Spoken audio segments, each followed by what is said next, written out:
Je m'appelle Alexandre Varlik, je suis né à Paris. Mon père est turc, de Salonique et du Caucase, et ma mère est avéronaise. Donc voilà, moi je suis arrivé en 2006 à Istanbul. Avec un très bon copain à moi qui s'appelle Camille. Avec lui en fait on a lancé Georges, donc on a ouvert en octobre 2011. On a en fait acquis un immeuble dans le vieux quartier de Galata, qui est celui-ci, qui s'appelle Dr Castro. Et donc voilà, on a 20 chambres et un restaurant avec une très très belle terrasse avec la vue sur le palais de Topkapi et sur Sainte-Sophie. Et je pense qu'on a sur tout le Bosphore, du premier pont jusqu'aux aux îles aux Princes derrière. Donc je pense que c'est une très très belle localisation.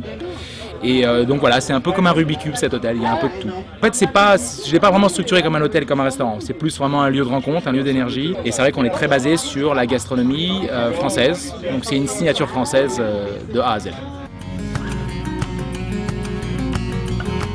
Je suis un peu un nomade, donc voilà, j'ai étudié en France, c'est mon pays. J'ai exercé en France, mais maintenant, voilà, j'utilise en fait la signature française à l'international et je pense que c'est très nécessaire, surtout à Istanbul, parce que c'est une ville qui est complètement hallucinante, une énergie hallucinante.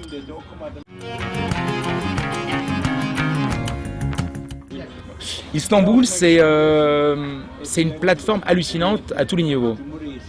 Tout d'abord, c'est actuellement la 15e puissance économique au monde. Donc c'est depuis 10 ans une expansion vraiment impressionnante. C'est une culture de l'entrepreneuriat très poussée, qui fait des Turcs en fait, qui fait des Turcs une population très proche en fait de la culture anglo-saxonne. Dans le sens où créer une société finalement c'est un but en soi. Le pays est fantastique, c'est un pays qui a une très grosse classe moyenne, c'est un pays qui n'a jamais été colonisé, c'est un pays colonisateur, c'est un empire pendant 600 ans, c'est une république très moderne, ce sont des institutions qui datent de plusieurs centaines d'années, ce sont 7 lycées français à Istanbul, Saint-Michel, Saint-Joseph, Notre-Dame de Sion, voilà, ce sont des universités de très haut niveau, c'est une population qui est très ouverte d'esprit, c'est beaucoup de jeunes, 65% de moins de 30-35 ans. C'est une localisation géostratégique qui est imbattable.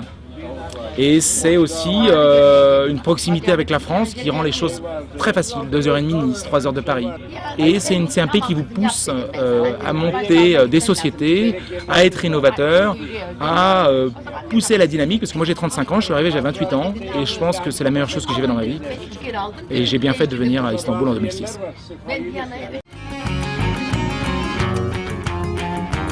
Il faut déjà s'assurer d'être prêt psychologiquement à en baver.